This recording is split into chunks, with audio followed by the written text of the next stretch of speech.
আসসালামু আলাইকুম। আপনারা সবাই কেমন আছেন? আশা করছি অনেক, অনেক ভালো আছেন। আমরাও আল্লাহর অশেষ রহমতে ভালো আছি। শুরু করছি আজকের ভ্লগটি আমার। এটা দুপুরবেলা থেকেই শুরু করছি। তো যাই হোক আমি ২ দিনের ভিডিও আজকে ১ দিনে শেয়ার করব আপনাদের সাথে। তো আশা করছি আপনাদের ভালো লাগবে। আমার চ্যানেলটি নতুন। আমার রান্নাবান্না এবং টুকিটাকি সবকিছু যদি আপনাদের ভালো লেগে থাকে তাহলে আমার চ্যানেলটি লাইক করে দিবেন, সাবস্ক্রাইব করে দিবেন, পাশে থাকবেন। এই তো এখন আমি সবকিছু কাটাকাটি করে নিয়েছি। লতিও রান্না করব। আজকে লতিটা একদম ভালো করে ছিলে ধুয়ে কেটে নিয়েছি। আর এখানে তেলে পেঁয়াজ দিয়ে দিলাম।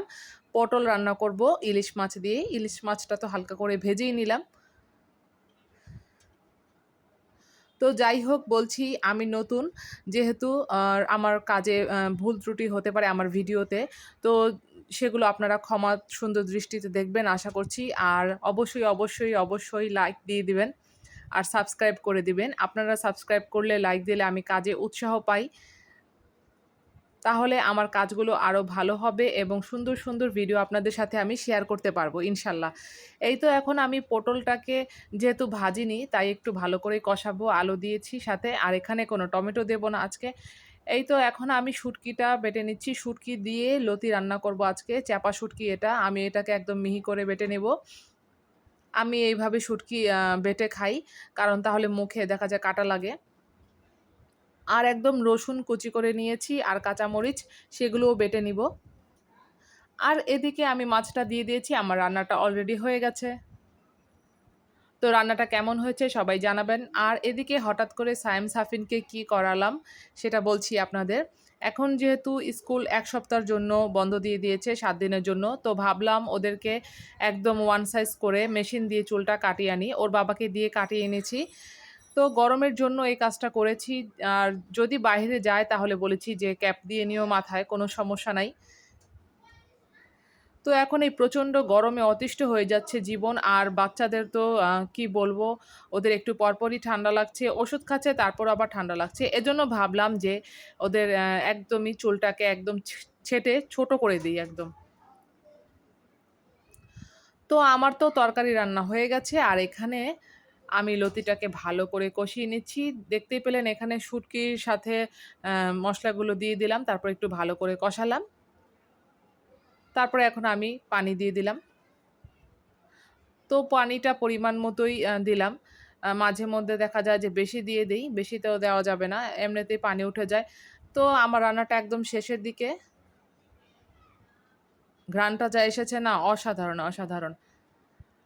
আর এদিকে আমরা দুপুরবেলা খাওয়া-দাওয়াটা তো সেরে নিয়েছি। আর এটা বিকালের দিকে সাইমের হুজুর এসেছিল।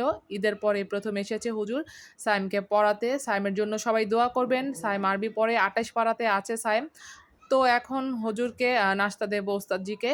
তো বাসায় যা ছিল সেগুলো দিয়েই আমি নাস্তাটা ব্যবস্থা করলাম। তারপর আমি এই যে আমার বিকেল হয়ে গেছে, ভাত খেতে বসতে একদম দেরি হয়ে গেছে। যেহেতু একা সব কাজগুলো করি। কাজের খালা আছে, সে শুধু কাপড়-চোপড় ধুয়ে দিয়ে যায় এটাই। এই তো সাইমের জন্য আমি শরবত রেখেছিলাম। তো সাইম এখন পড়া শেষ করে এসেছে। শরবতটা খেয়ে নিচ্ছে। আর আমি একটু বিস্কিটটা একটু যেহেতু নতুন এনেছে, ওর বাবা সাফিনের বাবা একটু ট্রাই করে দেখছিলাম যে কেমন লাগে। ভালোই মোটামুটি খারাপ না। এটা চিনিওয়ালা টোস্ট। তো যাই হোক এদিকে আবার ওরা আঁকাকে নিয়ে বসেছে। এখন সাইম আবার রংগুলো আপনাদের সাথে শেয়ার করবে। দেখানোর জন্য বলছে যে, "আম্মু এগুলো একটু দেখাও।" তো ওদের রঙের এটা কয় নাম্বার বক্স আমার সেটা জানা নাই। অনেকগুলো রং এ পর্যন্ত পেয়েছে, এনেছে, ভেঙেছে, এরকমই করেছে। তো যাই হোক এটা হচ্ছে পরদিন সকালে। পরদিন সকালে তো আমার বাসায় বুটের হালুয়া ছিল। আমি যেহেতু আগে বানিয়েছিলাম ডিপে ছিল। তো সেগুলো একটু গরম করে দিলাম ওদেরকে।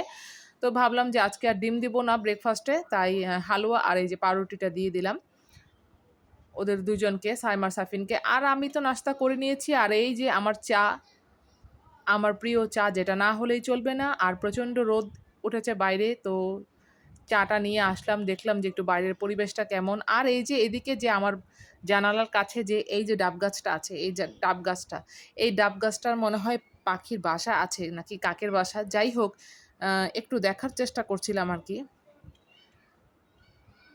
তো যাই হোক, যদি থাকে তাহলে সেটা আপনাদের সাথে শেয়ার করব, একটু দেখাবো।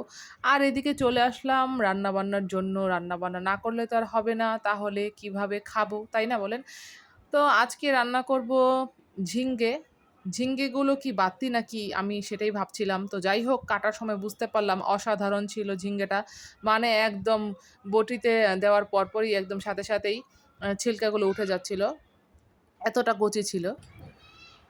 কি তো রান্না এদিকে করো আবার ওরা সাফিন? রান্না-বান্না করছে হ্যাঁ, বিছানার উপর বসে।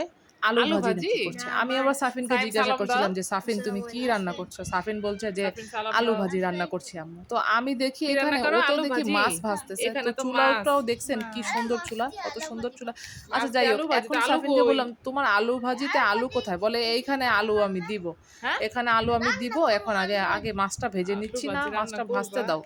তো সাফিন আবার বলল যে, আচ্ছা। "আমার আম্মুকে একটু লাইক করবেন, কমেন্ট দেখেন করবেন, এইখানে সাবস্ক্রাইব আবার করে দিবেন।" আর মানে এই যে দেখেন, একসাথেই এদিকে সবকিছু ওরা রং করে নিয়েও সাফিন। বসেছে। ওরা একসাথে আঁকাকিও করে, এই রান্নাবান্নাও করে, আঁকাকিও আবার করে মাঝে, আবার মাঝে রান্না-বান্নাও রংটাকেও করে। রান্না করে ফেলে। তো যাই হোক, এই হচ্ছে এদের অবস্থা। আর এই সাফিন যে সুন্দর অলরাউন্ডার হয়ে গেছে। লুকটা কিন্তু ভালোই আসছে লাইটার? ওদের। চুলটা কাটার পরে একদম শান্তি পাচ্ছিল। আচ্ছা একদম সাফিন একটু মাথাটা বলো তো হালকা আম্মুর লাগছিল। চ্যানেলটাকে একটু সাবস্ক্রাইব করে প্রচণ্ড দিবেন। গরম, এত আন্টিদের গরমে আসলেই তো আন্টিদের একটু এমনিতেই বলো বড়রা তো। তো সহ্য করতে পারে না। বলো। আর বাচ্চাদের জন্য তো ভীষণ কষ্ট। এই যে সাফিন বলছিল যে, "আমার আম্মুর চ্যানেলটাকে লাইক দিয়ে দিবেন, আচ্ছা, একটা সাবস্ক্রাইব লাইক করে দিয়ে দিবেন।" লাইক দিতে আর বলো। সালামও দিয়েছে। আপনারা সবাই সালামের উত্তর নিবেন। হ্যাঁ। আর সায়েম এদিকে বলো। সায়েমও বলছিল যে সালাম দিল ওর আচ্ছা। আন্টি আঙ্কেলদের সবাইকে। সাথে আর একটা বলল যে, লাইক। "একটু সাবস্ক্রাইব করে আচ্ছা দিবেন।" আর একটু পিস্তলটা একটু ঠিক এমনি আছে। করে আরকি দেখালো যে একটু সে সুপার। আচ্ছা যাই হোক, ওদের খেলাটা আপনাদের সাথে একটু শেয়ার করলাম। ভালোই খেলছে। এই টাইমে আর কি করবে খেলা ছাড়া?